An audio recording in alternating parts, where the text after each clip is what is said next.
Nobody gets you ready for Utah football more than the KSL Sports Zone. Ready? It's a much-needed bye week for the Utes as they get set for the final stretch of the 25 season. Your home for the best coverage of Utah football is right here on 97.5, the KSL Sports Zone. This is Hans Olsen and Scotty G, presented by Mountain Land Supply on 97.5, the KSL Sports Zone. Hans Olsen, Scott Gerard, 97.5, the KSL Sports Zone. We're playing this song because it's time to chat with the highwayman himself. It's Ian Fitzsimmons, ESPN. Ian, what's cracking, my man? Hello, Ian. Hey, I told you guys last week, man, I saw them in New York City. I said Madison Square Garden. I was incorrect. It was Central Park, actually. Oh, wow. But, yeah. Oh, yeah. Willie Whalen, Chris Christopherson, Johnny Cash. Come on with it, boys. Let's go now. Come on. That's as good as a group as you'll ever find right there, man. That's a good one. Oh, I mean, the singer-songwriters, you can't – there may not be a more talented collective group of songwriters, not singers, because Chris Christopherson couldn't sing a damn lick, let's be honest. But that dude, a lot of people don't know, Chris Christopherson was a God dang it now. He served in the military and Rhodes Scholar to Oxford and passed up on a Rhodes Scholar Oxford scholarship to go and serve in the Marines. Wow. And then after the Marines in Vietnam, came back and became a singer-songwriter. So there you go. He wrote Me and Bobby McGee. A lot of people don't know that. Yeah, so there you go. The singers, the songwriters from the Highwaymen runs deep. So Hey, come on now. he became an actor too, didn't he? Oh, I yeah. mean, He's a hell of an actor. Was he in the movie Blade? Yes, he was. He was. Yes. And Payback with Mel Gibson. Oh, I don't remember beating that. on Mel Gibson's feet with a hammer, right? We're starting to look like roast beef now. I mean, yeah, come on, dude. Yeah. Hey, Hands, good pull. I don't know if there's a place I'd rather be, and I'm not making any kind of moral judgments or confessing to anything, but imagine being in a tiki hut with Don Nelson, Willie Nelson, and George Carl. You wouldn't remember. So you watched that 60 Minutes about 2 years ago, because that's damn near the entire group. Yeah. That was at it was at Don Nelson's house. The great Don Nelson, a longtime NBA coach, Jazz fans remember. And it was Don Nelson, Willie, Woody Harrelson, and one other that you mentioned. I can't remember who it was. They all just go and fly out to Hawaii to Don Nelson's ranch. And he ain't growing cattle out there, folks. No. It's what kind of mood do you want to be in is what he's throwing out there. Yeah, but that's a group that, trust me, I've run with some hard chargers. That group, I'd be sucking my thumb in a field position in about, 20 minutes hanging out with those guys. Hey, Ian, you coming out to Lubbock with me? Dude, I got you covered as far as the steakhouse, man. There's a ranch about 20 minutes from Lubbock. And it's literally a ranch. You got to call tonight, Hans, seriously. But it is absolutely amazing. And it's not about beer and whiskey and this and that. It's about the food and the experience. And I'd never heard of it until Cody Campbell, and I'm sure you guys know who Cody Campbell is by now. For the audience who doesn't, he is the big money behind Texas Tech and one of the front runners for NIL and the portal to make everything even across the college football plains, meaning, BYU, here's your salary cap, and it's the same for Utah, and it's the same for Utah State.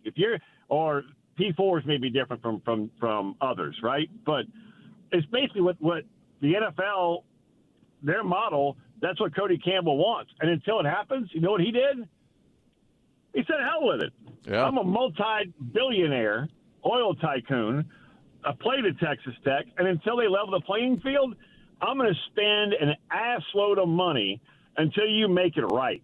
And he's doing it, and guess what? It's been money well spent on the right guys in the portal, not just anybody, but the right guys. So get ready, BYU. This is going to be awesome, and if the tortillas aren't flying, believe me, the cocktails will be before the game in the parking lot. That's a 10 a.m.er. So yeah. you're going to start drinking A early. lot of pre-gaming. Dude, Texas Tech, let me tell you something about Lubbock, boys. They go harder than the average bear. They are the JV version of Baton Rouge. They will be, the long haulers and everything else will be out there on Thursday. 10 a.m. is just hair of the dog. They're just continuing what they did the previous 48 hours. Well, and it's not like I know the word tech is in the school name, but it's not like it's the bastion of high academics. As one player once told me from Texas, if you can't get your guns up, or if you can't get your grades up, get your guns up. And so yeah, it's going to be a rowdy crowd. We're taking shots? We're taking shots? Hell yeah. Look at this. Absolutely. Damn, that was a little rough. All right, but yeah, all right, okay, there you go. Get your grades up, get your guns up. Yeah. Yeah, Cody Campbell will tell you different there, Scotty, because guess what? That dude is a multi-billionaire with a B. Okay. Yep. We're a little bit salty with Texas Tech because they ran Matt Wells out early. Yeah, that's my guy. Oh, I love Matty. Yeah, look, man, and they struggled early on at Texas Tech this year. Excuse me, at Kansas State this year, but he'll get it right. We all love Matt Wells. Yeah. Utah, after that BYU game, has come out, and they've been playing angry, putting it on dudes. Just how impressed are you with what you saw from the Utes last week? You know that every week, and I don't care if they win or lose, man, I'm going to support Scals and Kyle Whittingham and everybody else on that staff, from Luther Ellis on down. They are a remarkable football team, and I still have hope for them to find a way into the Big 12 title game because that's an automatic bid. And I told you guys this last week, and I still believe it. Even though Houston is playing great ball right now, and that was a remarkable win on Saturday, I still think it's a three-horse race. It's BYU, it's Utah, it's Texas Tech. Because the conference is the top 6 teams. I wouldn't be surprised any weekend if somebody beats somebody else. And the most impressive win so far for me, guys, and I don't know if you agree or disagree with this. I'm curious to get your opinion. It's probably BYU at Iowa State. That was a scheduled loss. And that's an old Randy Galloway term, the Texas Sports Hall of Famer. He would have the Cowboys as a scheduled win or a scheduled loss coming off a bye or into a bye. And that one looked to me as a scheduled loss. And to go into Ames as a 2.5-point underdog and still find a way to win, that to me was the most impressive win of the 3 teams that I truly believe will be playing. 2 of them will be in the Big 12 championship game. The winner of that, you're in the CFP. Well, and everything else. By the way, the loser of that might also be in the CFP, depending on how things shake out. With everything else that was included on that too, Ian, with Iowa State coming off a bye week, with BYU losing their running back, lost their linebacker. Yep. He's back this week, right? Yeah, it's what Pete Tham was reporting, and I don't think that he just throws things against the wall to see if they stick. I mean, it seems like he'd report it if he knew, right? And he's saying L.J. Martin's going to give it a go. Yeah, look, if Tham was reporting it, that's like Schefter. So there you go. That's the gospel, according to college football. There it is, right there. Well, that's going to be huge for BYU. What just in terms of going to Lubbock with this Texas Tech team that's kind of looked at as the Dodgers of college football. What kind Hold on, Hans. That is money well spent, right? That's where you're going with that one. It's money well spent. That's a great analogy. That's on par. Well done. What kind of chances you give BYU in this? Oh, a hell of a shot, man. Look, you know what I think of Kalani? And everything they've done there, it's built from the ground up, and they're so connected, at least from afar. Now, look, you're around that program, and you can describe this a hell of a lot more than I can. But when I had I'll give you an example. A&M, when I had them last week against LSU, they're so connected because they have an alpha on the defensive line. Right, and then in Powell, then they have an alpha in York at linebacker. Then they have an alpha in the secondary with Lee, and then obviously Marcel Reed, and then Loon at tackle. And when you have an alpha at every single level, in every room, that is invaluable. That's a player-led type team. And when you have that, it's a connected group because the coaches don't have to go in and hold everybody accountable. Now you're getting angry with the coach. you're not going to get angry with a teammate. You might be for a minute, but like if you really self-scout, oh my gosh, yeah, he's right. I did slack off in these 2 sessions or whatever it might be. And I gave you the example when being embedded with the Oregon guys, and for a week in their fall camp and watching everybody sprint and Bryce Betcher just screaming at teammates. We don't walk to the next session. We sprint here. That's player-led. And it feels like from afar, Hans, and you can elaborate more on this because I'm not there, but it feels like that's BYU right now. That's BYU right now, and it really goes to Glasgow and Kelly. Those two have just become there you go. Beasts Yeah. when it comes to everything. I mean, Yep. Jack Kelly, I would imagine a lot of LJ Martin coming back, That according to dude could Pete play for Thamel. me. Jack Kelly could play for me any day of the week and twice on a Sunday. I don't give a damn how fast he runs. I do not care. It's like York at Texas A&M. You watch 21 for A&M. He's 5'10". He's 230. But I don't care. You know what? He arrives to the ball with bad intentions, and he finds the ball. He's always around the ball. He's a quarterback of that defense. That's Jack Kelly to me. I don't care how big, how fast. That dude could play for me any day of the week and twice on a Sunday. Yeah, Sorry, no, you're good. It's just, he fought through an injury too.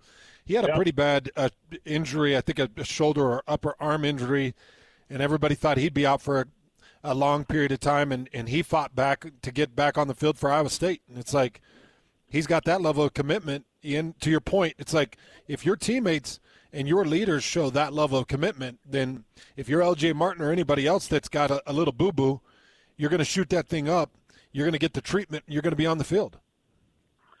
Hit me with that Toradol, fire me up with a brace, and let me go out there and be with my boys. That's my attitude, at least 30 years ago, or 32 years. God dang, it's been 32 years. That hurt. That's a tough realization. That hurt right there. That was a moment, as alcoholics would say, that was a moment of clarity right now when it comes to my age and how long it's been since I've been on the field. Damn. Ohio State's just dump trucking dudes. How close would you consider Indiana and Texas A&M to where Ohio State is right now? Yeah, great question, Scotty. And I'd say, tonight is going to be one where I don't care who's 1, 2, 3, 4. It doesn't matter. I would have, just because of the win at Oregon, Indiana over Ohio State, because I think that win is more impressive than the win that Ohio State had in week 1 over Texas. Now, Texas is getting better. I just saw them, guys, and Arch Manning's starting to grow up. You want to know why? The O-line's better, and their running back room is healthy. There was a 3-game stretch where, doesn't it help? Oh, my Lord. Holy hell, right? Let's just say that out loud. You got your O-line's better, and your running back room is finally healthy. You're not handing off to wide receivers or walk-ons. It's amazing what that can do to a quarterback. So, Texas won't be sniffing the top 12. But my point of bringing it up is, Vandy is still kind of right there. And no matter what happens tonight, whether Ohio State's 1 or Indiana is 1 or Texas A&M is 3 or Bama is 3, because overall, even though Bama doesn't have that blemish of a loss, Texas A&M doesn't have the blemish of a loss, Bama has 4 consecutive top 25 wins. Now, the committee, and I've served on it twice as a mock member, not a real member, but a mock member, they ingrain in you the night before. The AP poll, the coaches poll, it doesn't matter. There are no numbers next to teams. Well, we're human.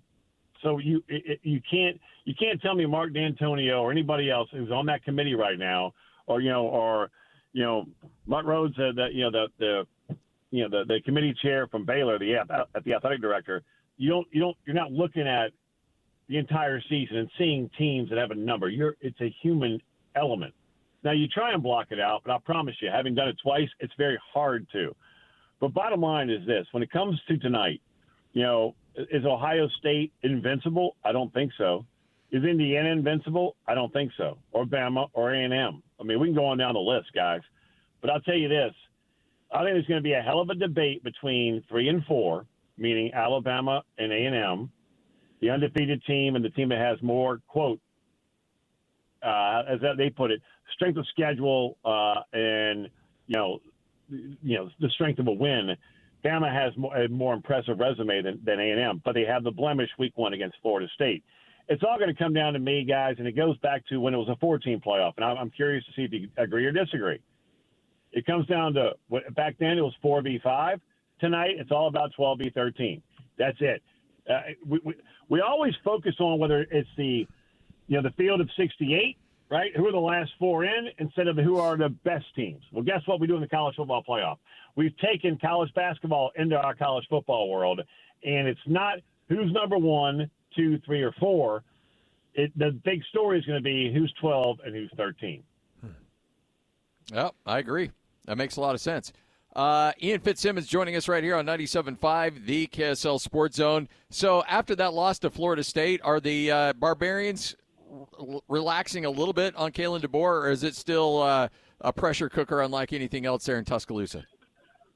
No, I think the natives have quieted, especially after going to South Carolina, which I told you guys last week was not going to be easy. Well, that stretch that they had of not 1, not 2, not 3, but 4 top 25 teams, half of that on the road, and then right before the bye, you got to go to South Kakalaki, where it's a talented team, but they were so banged up on the offensive line, and Alabama knew that, and to come away with a win going into the bye. Now you've got LSU, then Oklahoma, right? I mean, get ready, boys, because DeBoer's got these guys locked in. They are legit, and I do mean a legit college football semifinal team, if not a national contender. They have righted the ship.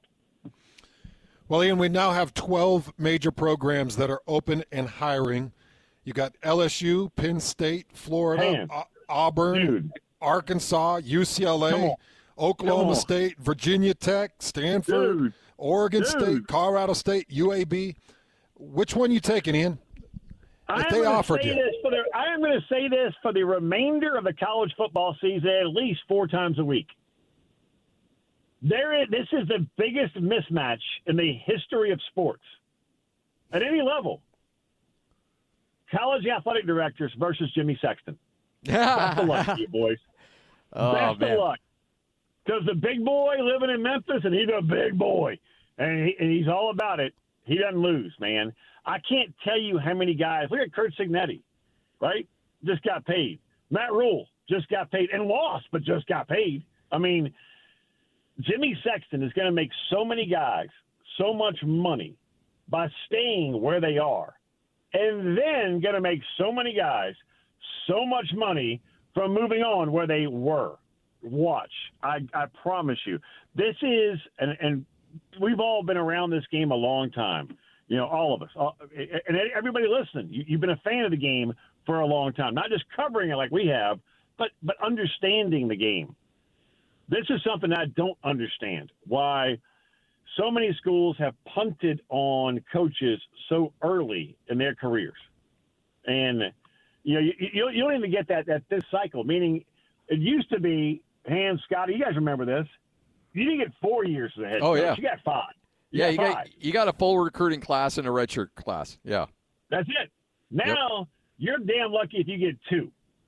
So good luck to you, man. But this is the damnedest year I've ever seen with so many monster programs. Look, think about it.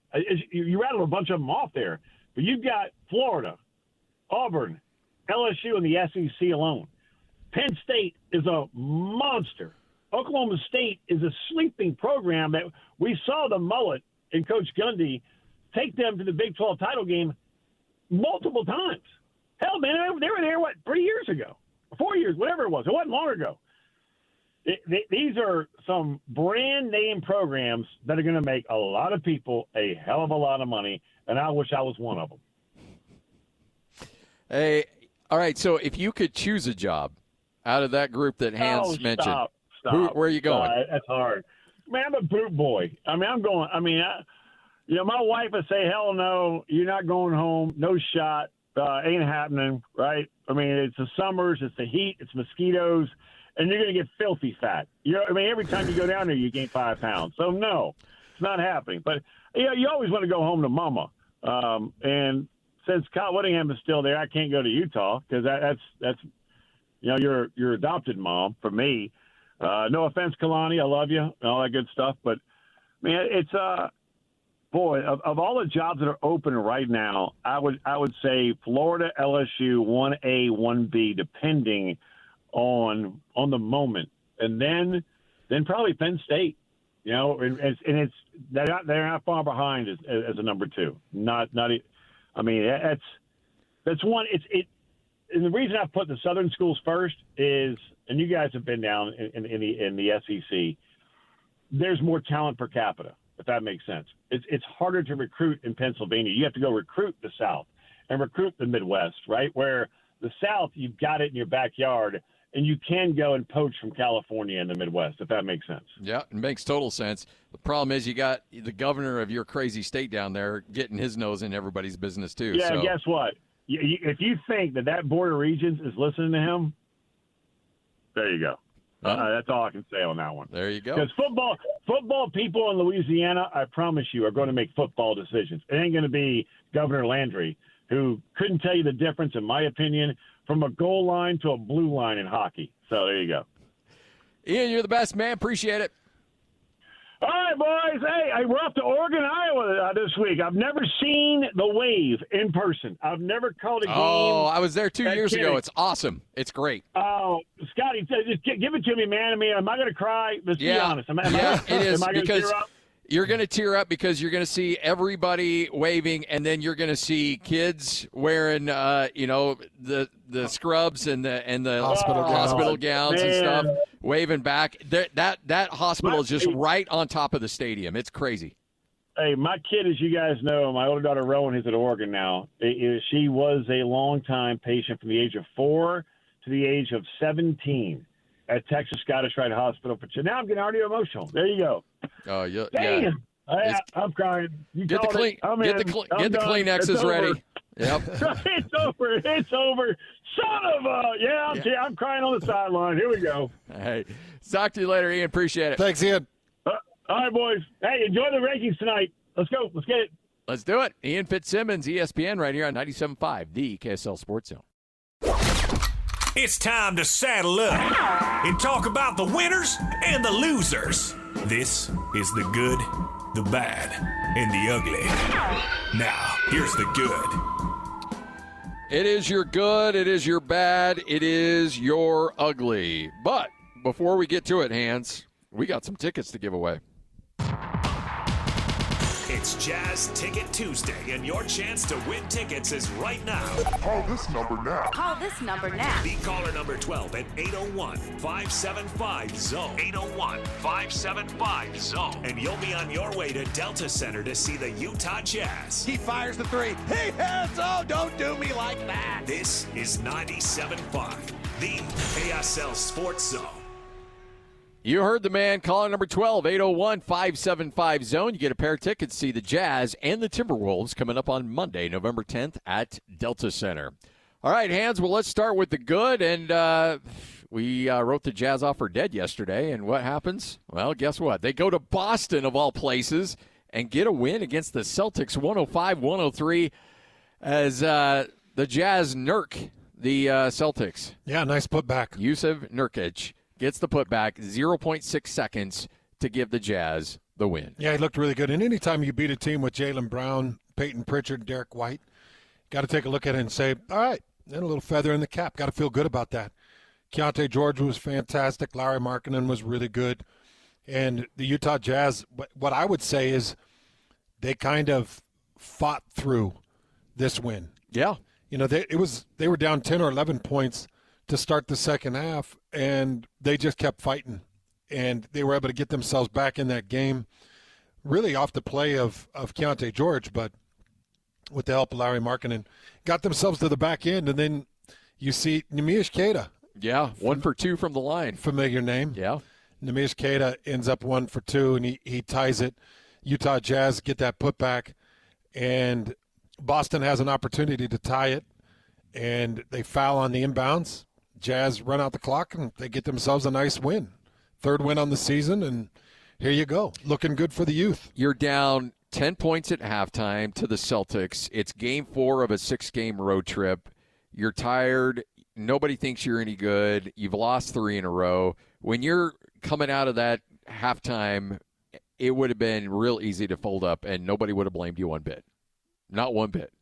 But they come out, they outscored the Celtics by 12 in the third quarter and go toe-to-toe in the fourth and end up getting the victory. I mean, it's crazy. But, when we talk to Danny Ainge tomorrow, I got to imagine Danny's going to be pretty fired up about that one. Beating the Celtics in Boston with a team that's not expected to do anything this year, I got to imagine he's going to enjoy that one.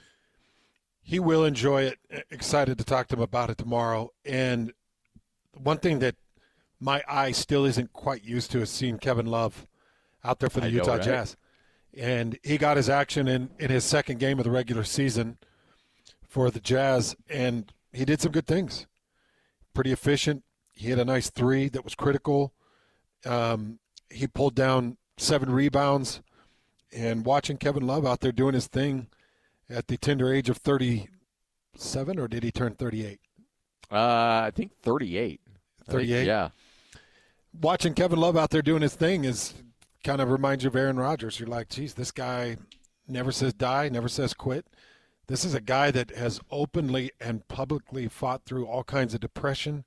He's been a fantastic voice in the NBA for getting people mental help if they need it. And I've always loved his game. When he was in his prime, he was Mr. Double-Double. Oh, yeah, yeah. He was going to go out there and get you 20 and 10 almost every night.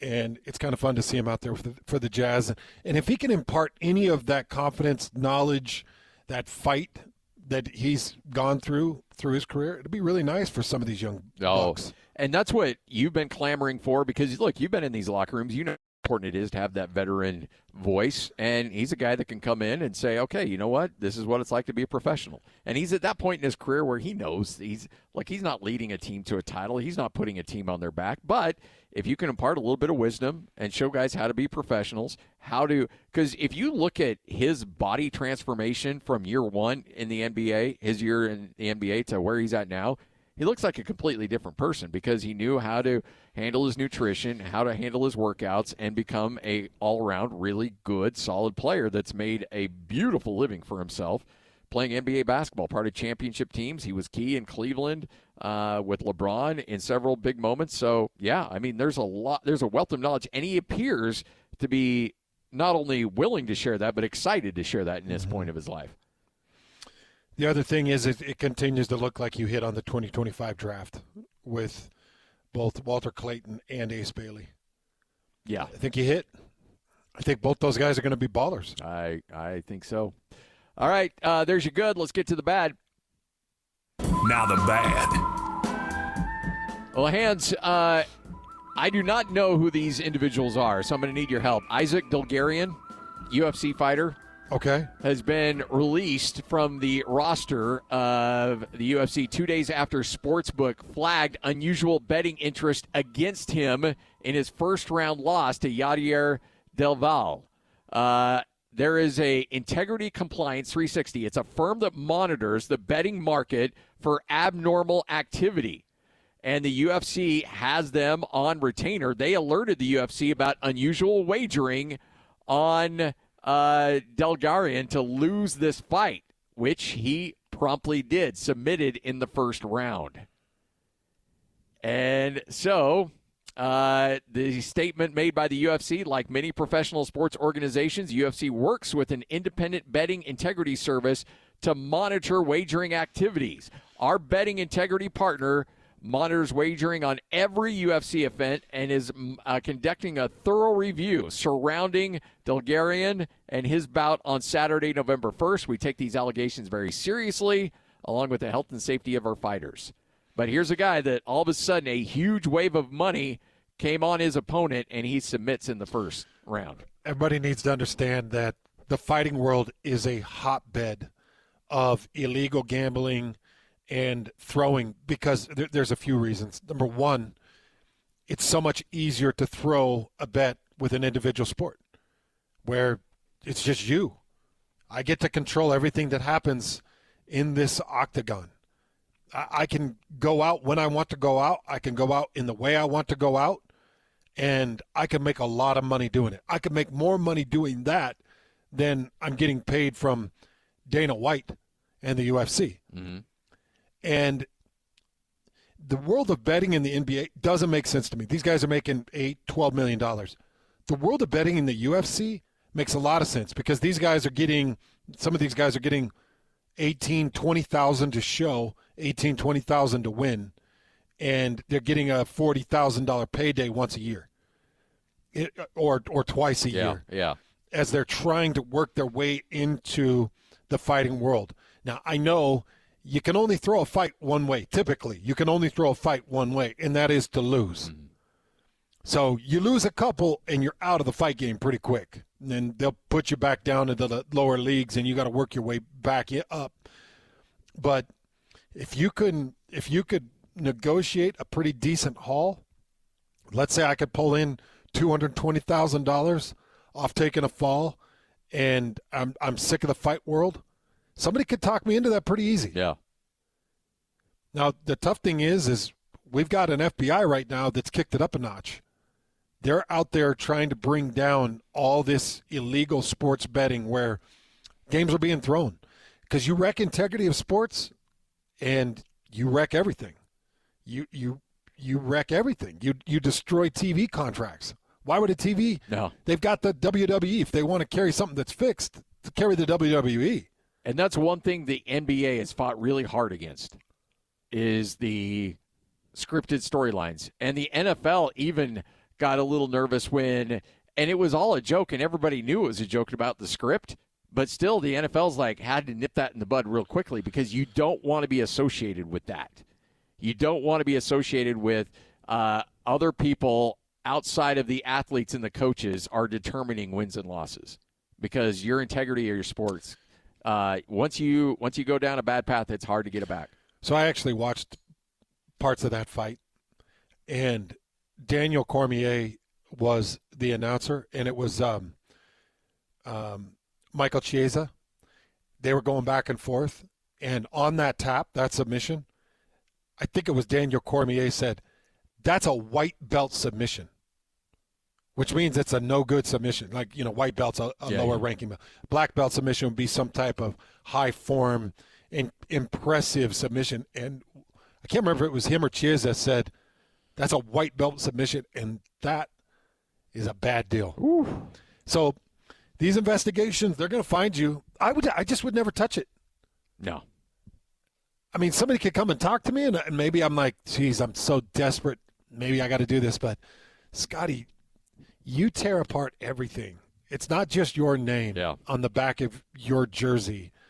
It's everything. It's the integrity of the game. It's the country. You will be a pariah. People will hate you. No brands, no sponsors. All of that gets thrown out the window. It's gone. You're done. Yeah.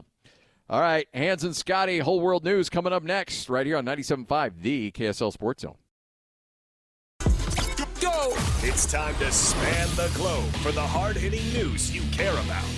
Well, not really.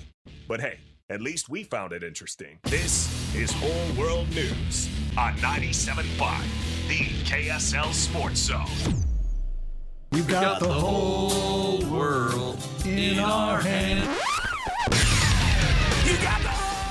Hans and Scotty, 97.5, the KSL Sports Zone, Whole World News. Now, Hans, usually we stay away from sports in Whole World News. This is somewhat sports-related, just based on the figure involved.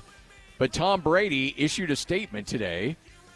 Obviously six-time Super Bowl winning quarterback, Fox Sports broadcaster, said his dog is a clone. That's right. His current dog, Junie, is a clone of his late dog, Lua. Brady made that announcement, said that a venture capital-backed biotech firm in which he is a major investor, he said, quote, "I love my animals. They mean the world to me and my family. A few years ago, I worked with Colossal and leveraged their non-invasive cloning technology through a simple blood draw of our family's elderly dog before she passed. The dog is a pit bull mix. Lua was adopted by Brady and his former wife, Giselle. The couple divorced in 2022. Lua died in 2023. And since then, he used that cloning to edit with 3 dire wolf pups to essentially to bring clone his dog back. Yeah. That is an interesting question. Would you if you could? Yeah. Would I bring back Gizmo, Gus, Buster, some of my best friends that have ever lived? Yeah. That's a really Pet Cemetery feel to it. I know, right? It does, Lloyd, but wouldn't you bring back Axel? You know what? If you were going to ask me, I already had this ready. Axel, I would bring back. Absolutely. Yep. Because Axel was a good boy. Axel was my boy. This company called Colossal, they aim to fix de-extinction, among other goals, said to be, this company's valued at $10 billion. And Tom Brady, of course, look, he's got, outside of the dog, he's got a little skin in the game, too. Yeah. Major investor. Just the whole recreating living organisms it's kind of a sketchy line for me. It's like the old line in Jurassic Park. Just because you can doesn't necessarily mean you should. It's such a great line. Jurassic Park was so incredible, way before its time. Yeah. And just incredible line after incredible line. But I don't know. It feels this is you're having a hard one. Yeah, it feels uncomfortable to me. Yeah. Like I would love to bring my best friends back. But the soul isn't coming back with them. Right. But if their tendencies or their intelligence level or their some of their funny little quirks and mannerisms, you would see that again and you'd be like, oh my gosh, that was, you just call it Gus 1 and Gus 2 or yeah. And you'd know right away, like you remember those little things about your dog. Like, wow, you're nothing like that dog. Oh you yeah, know. Yeah. Oh, there's no question. That's interesting. So Tom is the one that made this declaration? Yeah, Tom went out and said, yes, my current dog is a clone of my old dog. 97.5, the KSL Sports Zone.